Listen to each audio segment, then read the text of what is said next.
안녕하세요. 이번 강의는 편입에 관해서 처음 준비하실 때 많이 하는 질문에 대해서 답변을 제작한 영상입니다. 편입에 대해서 들어는 봤는데 내가 뭐 이렇게 알아보려고 하니까 뭐 너무 복잡한 게 많아서 스스로 알기가 어렵다라고 말씀하시는 분들이 많은 것 같아요.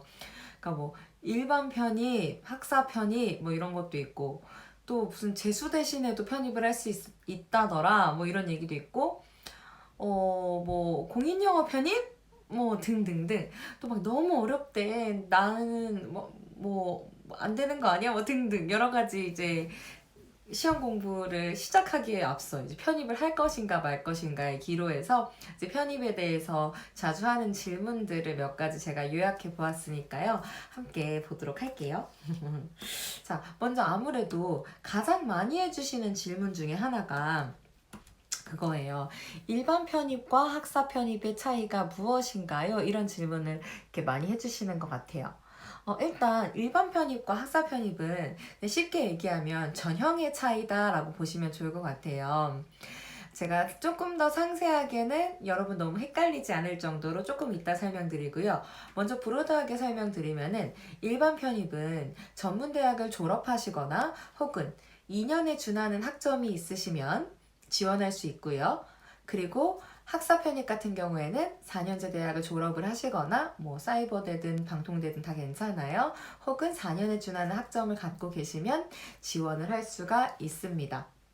그래서 일반 편입과 학사 편입 중에 뭐가 더 나은가요? 뭐 이런 거를 물어보신다면 둘 다 전형의 차이이기 때문에 내가 만약에 지금 일반 편입으로 바로 시험을 볼 수 있으면 그냥 바로 시험을 보는 게 낫고요. 그런데 나는 내가 이미 학사 편입을 갖고 있으면은 뭐 학사 편입을 갖고 계신 경우에는 일반 편입 전형이나 학사 편입 전형이나 그때그때 더 유리한 부분이 있어요. 그래서 내가 더 유리하다 싶은 전형으로 학교마다 내가 원하는 전형으로 전형 선택할 수 있다는 점에서 조금 더 유리하기도 하고요.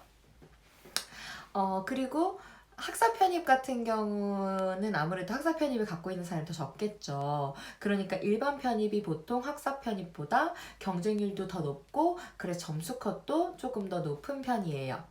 하지만 반면에 학사 편입을 지원하는 분들은 또 그래서 재수생들이 많거든요. 그러니까 일반 편입으로 한번 안 되고 1년 동안 재수하면서 1년에 학점은행제를 통해서 2년치 학점을 추가로 따서 학사 편입으로 시험을 보시는 분들이 많아요.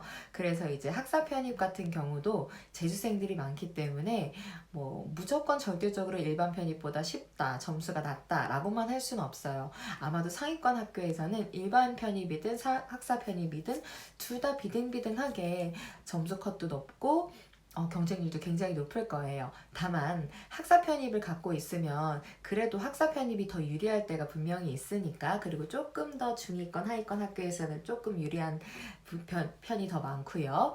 그래서 선택권이 있다는 점에서 내가 학사 편입까지 갖출 수 있다면 갖추는 것도 저는 나쁘지 않다라고 생각을 합니다. 자, 조금만 더 상세하게 들어갈게요. 일반 편입 같은 경우는요, 전문대학 졸업자예요. 그러니까, 저는 그런데 3년제예요. 전문대 3년제도 있잖아요. 하시는 분들은요, 2학년 마치고 시험 보실 수 없고요. 자퇴하거나 뭐 이런 생각이 없으시다면 그냥 3학년까지 다녀야지만 시험을 볼 수 있는 자격이 생기세요. 예. 그리고 이제 저는 그럼 2학년 이수했는데 그냥 무조건 시험 보면 되나요? 이런 분들도 이럴 수 있잖아요. 나는 2학년을 다녔지만 마치 나는 1년처럼 2년을 다녔지. 그래서 학점수가 엄청 모자란 거야. 그런 경우에는 2학년이라고 한다고 바로 시험을 볼 수 있는 것도 아니세요. 이런 건 어떻게 확인을 하냐면 각 학교마다 왜냐면 편입시험은 학교마다 시험이 다 다르거든요. 그래서 각 학교에 따라 충족시켜야 되는 학점이나 자격이 다 상이에요. 그래서 가장 정확하게는 각 학교 입학처에 직접 문의하시거나 혹은 그 편입학 모집 요강을 확인하시면 이 학교에서는 이 학점을 기준으로 하고 있구나 이걸 확인할 수 있어요. 보통은 7, 80학점대가 제일 많고요. 그래서 아무래도 80학점 이상은 기본적으로 채우셔야 일반 편입으로 시험을 지원할 수 있을 거예요. 그래서 뭐 아까 자퇴 얘기도 했고 뭐 학점은행제 뭐 이런 얘기도 했는데 그건 뭔가요? 뭐 이런 얘기를 질문들이 있죠. 뭐냐면, 그러니까 아예 학교로 들어가지 않은 학생도 있을 수 있어요. 뭐 재수 N수했는데 더 이상 안 되겠다, 뭐 이런 경우라던가, 혹은 자퇴를 했다거나 뭐 여러 가지 이유에서. 근데 이런 경우에는 학점은행제라는 게 있어요. 그게 뭐냐면은 개인적으로 제가 직접 학점은행제를 하지는 않았지만 제 학생들이나 다른 친구들이 한 얘기를 들어보면은, 굳이 학교를 가지 않아도 학점은행제라는 기관을 통해서 독학사 혹은 추가로 이제 자격증 같은 거를 따서 1년에 뭐 2년치, 뭐 4년도 가능하다고는 하는데 편입 영어랑 병행은 아마 안 되실 거예요. 그래서 보통 1년에 2년치를 많이들 획득을 하시거든요. 근데 그것도 그 자격증이나 이런 걸 포함해야지만 돼서 열심히 하셔야지 떨어지는 경우도 있긴 있더라고요. 어쨌든 1년에 2년치는 웬만하면 학교를 다니는 시간과 노력, 그 금전적인 비용에 비해서 조금 더 저렴하고 시간적으로도 조금 더 덜 써서 학점을 딸 수는 있어요. 그래서 학점은행제를 통해서도 각 학교에서 요구하는 학점을 취득을 하신다면 편입을 볼 수 있는 자격이 주어집니다. 그래서 이건 각각 자격의 차이일 뿐이고, 그럼에도 불구하고 또 어떤 특징들이 있는지 살짝 말씀드렸고요. 혹시 더 궁금한 거 있으면 추가로 질문해 주시면 답변해 드릴게요. 자, 그럼 다음 질문으로 넘어가서 그러니까 저는 편입은 처음인데 수능을 보통 보셨잖아요. 그래서 편입과 수능의 차이가 뭔가요? 잠시만요. 이거 이렇게 됐다. 차이가 뭔가요? 이런 분들이 있을 수 있어요. 뭐냐면요, 일단 과목 수에서 차이가 나요. 그러니까 수능 같은 경우는 여러 과목을 봤어야 됐잖아요. 근데 편입 같은 경우는 인문계의 경우에는 영어 한 과목만 봐요. 그래서 영어 한 과목만 열심히 공부를 하시면 돼요. 그리고 자연계의 경우에는 보통 영어 수학을 같이 보는 학교가 많고요. 그리고 때로는 수학만 보는 학교도 있고요. 또 몇몇 학교는 영어만 보는 학교도 있기는 있어요. 그래도 영어 수학을 보통 같이 준비하는데, 이 경우 어디에 비중이 더 높냐면 자연계는 확연히 수학 쪽에 비중이 높아요. 그래서 수학 점수를 먼저 확보를 하셔야 되고요. 그리고 제가 알기로 상위권 학교에 조금 더 가고 싶다고 한다면 영어 점수도 포기하지 않고 좀 올려놓는 게 당연히 유리하다 정도로 알고 있습니다. 자, 인문계 같은 경우는 이제 영어 한 과목만 보잖아요. 그러다 보니까 난이도가 수능이랑은 비교할 수가 없이 높아요. 아예 수능 때는 보지도 못했던 단어 같은 것도 나오고, 글도 영어는커녕 한국어로 봐도 무슨 말인지 이해하기 어려운 글들이 많이 나오거든요. 그리고 각 학교마다 문제 수 다르고 유형도 다르고 하다 보니까 수능보다 어려운데, 대신에 그래서 편입 영어로 공부를 하다 보면 사실상 영어 실력 자체를 높이시는 수밖에는 방법이 없어요. 그래서 개인적으로 저 같은 경우는 수능을 3번 봤는데요. 그러고도 원하는 학교를 가지 못했어요. 그게 그렇더라고요. 근데 이제 수능 삼수를 하면서는 과목도 너무 많고 막 뭐 하나 내가 부족해서 이도 저도 안 되고 하니까 그냥 되게 무기력감만 엄청 많이 쌓였었는데, 그래도 편입을 준비를 할 때는 내 점수랑 별개로 영어 한 과목만 제대로 파는 게 저한테는 그래도 영어라도 좀 알아가는 기분이 들어서, 그렇게 영어를 공부하는 것 자체가 너무 힘들지는 않았어요. 근데 이거는 저만 그런 게 아니라 제 학생들도 영어를 알아가면서 재미를 붙이다 보니까 그래도 영어 하나가 남는 것 같아서 보상감도 좀 있고, 추가로 여러분 나중에 대학 가셔도 어차피 취업 준비도 하시고 각종 뭐 지원할 때가 여기저기 많거든요. 그때 영어 점수가 되게 많이 필요해요. 그래서 어차피 해야 되는 공부 지금 해놓은 게 참 도움이 많이 됐다, 이런 학생들이 많았어요. 자, 두 번째 질문으로 갈게요. 대답이죠. 뭐가 또 다르냐면 합격후 들어가는 학년이 달라요. 그러니까 수능 같은 경우에는 1학년으로 입학하시는 거잖아요. 편입 같은 경우는요, 당해 3학년으로 진학을 합니다. 그러니까 내가 2년 마치고 편입했든 4년 마치고 편입했든 동일하게 3학년으로 진학을 하는 거고요. 학번도 그 해의 3학년의 학번으로 이제 학번을 받게 되세요. 때때로 2학년으로 그 다운그레이드해서 다운 입학할 수 있는 경우가 있고요. 또 이제 유아교육과나 뭐 간호학과 같은 경우는 전문대 3년제 나온 경우에 이제 연계해서 바로 4학년으로 들어갈 수 있는 경우도 있어요. 그럼 이제 1년만 다니고 바로 졸업할 수 있는 거죠. 뭐 이런 경우도 있고요. 또 이제 세 번째 무슨 차이가 있냐면 지원 횟수의 차이가 있어요. 수능은 수능 한 번만 보잖아요. 그런데 편입 같은 경우는 학교마다 시험 전형이 다 달라요. 학교마다 시험 보거든요. 그래서 서울권에만 적어도 한 10개에서 15개 정도의 학교를 지원을 할 수 있는데 그거 만약에 다 본다고 하시면 굉장히 여러 번의 시험 기회가 있는 거죠. 그래서 저는 시험 울렁증이 너무 심해서 이런 학생들에게는 조금 유리할 수도 있어요. 왜냐면은 한 달 동안 시험 한 15개 보는데 그동안 내내 울렁거리기가 또 힘들잖아요. 자, 그럼 세 번째 질문으로 갈게요. 편입영어 말고 봉인영어 편입이라는 것도 나 들어봤는데 이거는 뭔가요? 이런 질문도 되게 많았어요. 공인영어는 뭐냐면은 아무래도 토익이나 토플이나 이런 걸 얘기를 하는 건데요. 이런 친구들 있잖아요. 야, 편입영어 너무 어렵대. 네 문제 봤냐? 이거 안 된다. 근데 공인영어 토익은 그래도 조금 할만하더라. 그 토익이 조금 쉽대. 그리고 토익 공부하면은 서영고 간대. 편입영어는 그 서영고는 공인영어라 딴 걸로 안 보거든요. 뭐 이런 질문을 하시는 분들이 있어요. 근데 만약에 여러분이 나는 근데 인서울이 아니라서 인서울권 학교에 들어가고 싶어서 전 지금 편입을 알아보고 있는 중이에요 라고 하신다면 공인영어를 공부하시는 분들은 나중에 엄청 후회 많이 하실 거예요. 왜냐면 서울권에 제가 알기로 공인영어 점수만으로 시험을 보는 학교는 성신여대? 한 군데 정도? 아마 2021년부터 동덕여대인가가 또 이렇게 전형이 바뀐다는 얘기를 들은 것 같기도 하지만 정확하게는 알아봐야 될 것 같고요.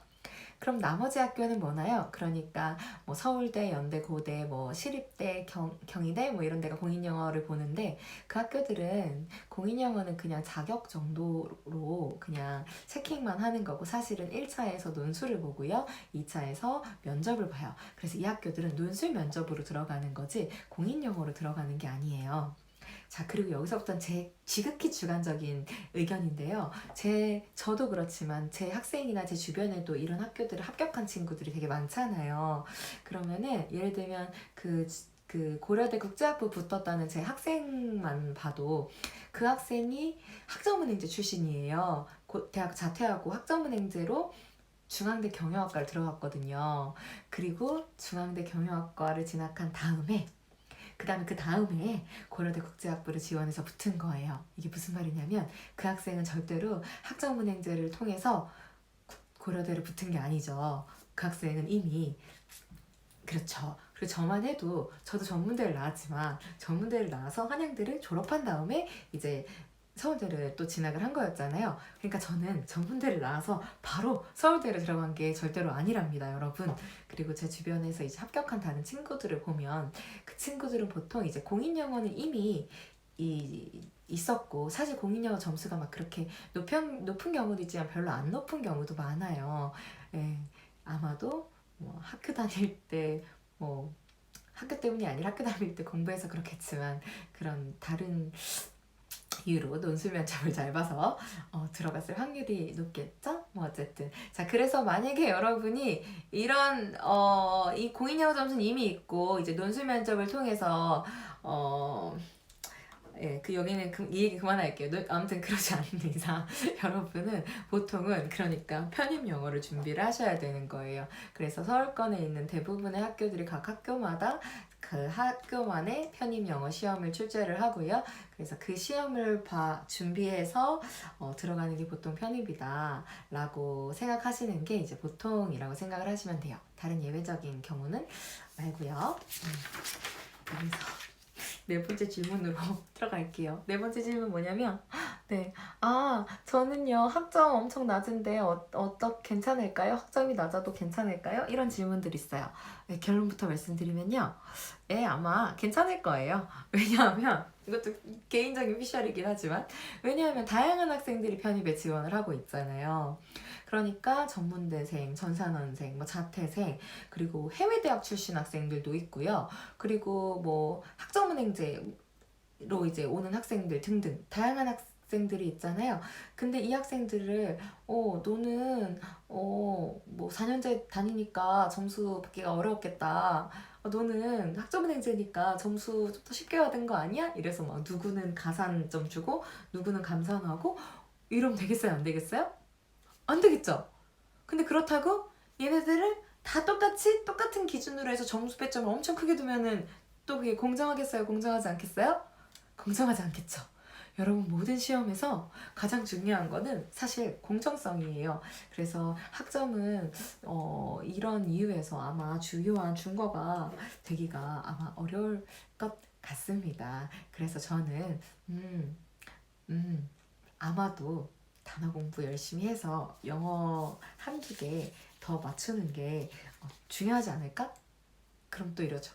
영어 한두 개가 너무 중요하잖아요. 그쵸? 1, 2점 너무 중요한데, 그러니까 학점을 준비할 때도 시간과 노력이 필요하고, 영어 공부를 할 때도 시간과 노력이 필요한데, 어디에 더 많은 시간과 노력을 쓰면 좋을까는 이제 여러분의 선택에 맡기도록 하겠습니다. 자, 다음 질문. 빨리 다음 질문. 자, 뭐냐면, 이거죠. 저는 영어를 정말 너무너무 못하는데 괜찮을까요? 뭐 이런 질문도 되게 많이 하세요. 왜냐면 우리 마음속에 이미 너무 많은 실패감과 난 못한다, 했는데 안 된다, 이게 엄청 쌓여 있잖아요. 자, 결론부터 말씀드리면요. 지금 영어 되게 잘하시는 분들도 있겠죠. 왜냐면 살다 오신 분들도 있고요. 혹은 재수 삼수에서 수능 등급 되게 높으신 분들도 있고요. 근데 또 어떤 분들도 있냐면 나는 정말 저는 실업계 나와가지고 우리 학교에서는 영어 수업일 이 필수가 아니었어요. 뭐 등등등 여러 가지 이유에서 굉장히 안 하신 분들이 있어요. 그리고 가장 자기 스스로 내가 중간이라고 인지하지 못하지만 제 생각에는 중간대 영역을 형성을 많이 하고 있는 분들이 어떤 분들이냐면 수능을 봤다는 전제하에 수능 기준으로 제 생각에는 3등급에서 한 6등급, 5, 6등급 선까지는 사실상 그렇게 큰 차이가 나지 않아요. 편입시험을 볼 때는요. 그래서 그 정도가 중간이라고 볼 수 있을 것 같아요. 그래서 누가 제일 유리하냐면 공부 지금 잘하고 있는 사람이 가장 유리하고요. 지금 가장 못하는 사람이 가장 불리한 것은 사실입니다. 저 그럼 이미 불리하니까 저는 절대 못 가겠네요? 라고 묻는다면 절대 그렇지 않고요. 저희 시험이 굉장히 어려워요. 난이도가 어려워서 아무리 좋은 학교라고 해도 100점 맞고 들어가는 게 아니에요. 수능은 사실 100점 맞고 들어가는 경우도 있잖아요. 그런데 우리 시험은 합격 점수대가 상위권 학교의 경우에는 한 8, 90점대 정도에서 형성이 보통 되어 있고요. 사실 그보다 못할 때도 있어요. 그리고 이제 인서울권인데 좀 외곽권이다, 근교다라고 한다면 60점 맞고 무조건 갑니다는 아니지만 60점대 혹은 그 이하대에서도 사실은 그 점수 맞고도 들어간 사람이 있긴 있다더라, 이런 경우가 있기는 해요. 그러니까 워낙 시험이 어렵고 폭도 되게 높기 때문에 이보다 중요한 것은 내가 정말 편입을 할 건지 아닐 건지를 먼저 확실하게 하시는 게 중요할 것 같아요. 그래서 내가 만약에 편입을 정말 너무너무 하고 싶다라고 한다면 지금 못하는 건 진짜 괜찮은데, 대신에 지금부터 정말 열심히 해서 어떻게 해서든지 그 점수를 올릴 생각을 하셔야 돼요. 그러니까 내가 불리하다고 해서 포기하는 건 아니지만 열심히 해야 되고, 그 다음 제 학생들을 봤을 때 그래서 이제 기간 얘기를 많이 하거든요. 막 6개월이면 될까요? 1년 해야 된다던데 2년 하면 무조건 될까요? 뭐 이런 얘기를 하시는데, 제가 정말 수능을 3년 해봐서 아는데 그런 기간적인 얘기는 사실 어떤 답변도 드릴 수 없는 되게 의미 없는 그런 건 것 같고요. 다만 저는 한 1년 정도는 기본으로 잡고, 이 1년이라는 시간은 어떤 시간이냐면, 그래도 아무리 못했던 학생이라도 1년 동안 정말 열심히 해준다면 그래도 합격권 점수대에 진입하는 것까지는 큰 무리가 없는 그냥 기본적 미니멈이 저는 한 1년 정도라고 봐요. 그러니까 내가 이미 잘하거나 뭐 한다면 그보다 단기간에도 당연히 가능할 수야 있겠지만 한 2년 넘어가고 이러면은 시간 늘린다고 더 나아지는 건 아닌 것 같지만, 그래도 1년 정도는 내가 지금 너무 못했어도 합격권까지 들어가기에, 그러니까 내가 영어 베이스가 아예 없는 상태에서 영어를 꽤 잘하는 수준까지 올리는 게 충분히 가능한 시간이다 라고 생각을 하기 때문에, 굳이 기간 답변을 한다면 뭐 그 정도일 수 있을 것 같고요. 예, 영어 너무 못해도 상관없는데 지금부터는 잘하셔야 돼요. 자, 그래서 다음 질문과 연결이 되죠. 마지막 질문입니다. 뭐냐면 저는 열심히를 근데 진짜 못하겠어요. 왜냐면 저는 의지가 엄청 없거든요. 이런 분들이 있어요. 으악! 으악! 으악! 죄송해요. 사실 제가 이거 저 사용법도 모르는데 앞에 뭐 세워둔 게 자꾸 넘어져요. 자, 어쨌든 살린 것 같아요. 자, 그래서 네, 과거에 못했던 것은 괜찮습니다. 그런데 적어도 지금부터는 최선을 다하는 게 너무너무 중요해요. 왜냐하면요, 답이 너무 심플해요. 이미 출발선이 다르잖아요. 그런데 가고 싶은 학교가 어때요? 똑같아요. 그쵸? 뭐 지금 못하시는 분도 좋은 거 가고 싶죠. 지금 잘하시는 분들도 학교는 지금 원하는 학교가 그 이상인데 다 가고 싶은 학교 같단 말이에요. 그럼 이 격차를 줄일 수 있는 방법이 어떻게 돼요? 물론 바른 방향, 효율적 공부 이런 거 다 중요하긴 한데 이제 이런 얘기 좀 나중에 하도록 하고 기본적으로 엄청난 시간 투자와 노력이 필요한 거는 너무 기본적인 팩트예요. 그래서 이 정도를 하지 않으시고 내가 지금 나보다 잘하는 사람들보다 훨씬 더 잘할 수 있는 방법은 사실 찍어서 다 맞추는 수밖에는 방법이 없는 것 같아요. 그리고 제 생각엔 세상에서 제일 어려운 것 중에 하나가 찍어서 다 맞추는 것 같거든요. 차라리 실력을 높이는 게 쉽습니다. 자, 그래서 그리고 또 문제가 뭐냐면 이미 잘하는 사람은요, 사실 그냥 잘한 게 아니라 그동안 시간 투자하고 공부해온 이게 사실은 쌓여서 이런 거잖아요. 그쵸? 그리고 그래서 이 사람들은 지금 그냥 잘하는 것도 잘하는 거지만 지금 이 사람과 이 사람이 똑같이 한 시간을 공부한다고 했을 때 이 사람은 이미 그 한 시간을 이만큼 사용을 할 수가 있어요. 그리고 자리에 오래 앉아 있거나 집중해서 하는 집중도 이런 것도 사실은 이미 더 연습이 많이 되어 있는 경우가 많아요. 근데 지금 공부가 안 되어 있으신 분들은 똑같은 한 시간을 써도 이 사람 이만큼 하는데 나는 이만큼 하고 힘들긴 막 더 힘들어. 그럴 수 있다는 거죠. 그래서 저는 지금 못하는 상황에서 공부를 하시는 분들이 지금 잘하는 사람이 하는 것보다 체감상 더 힘든 길을 겪고 있는 게 맞다고 생각을 해요. 근데 너무 아쉽게도 그래서 말씀드리는 게 만약에 내가 정말 이 벽을 뚫고 싶다, 편입을 하고 싶다 라고 하시면 어떻게 보면 지금이 기회거든요.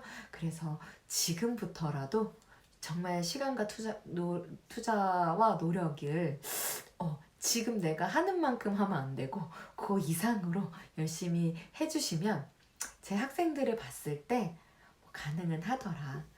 힘들긴 한데 정말 열심히 울면서 공부했거든요. 그런데 가능은 하더라 라는 것까지를 말씀드리고 싶어요. 그래서 제가 준비한 질문은 한 이 정도까지인데요. 답변이 어느 정도 됐는지는 모르겠습니다.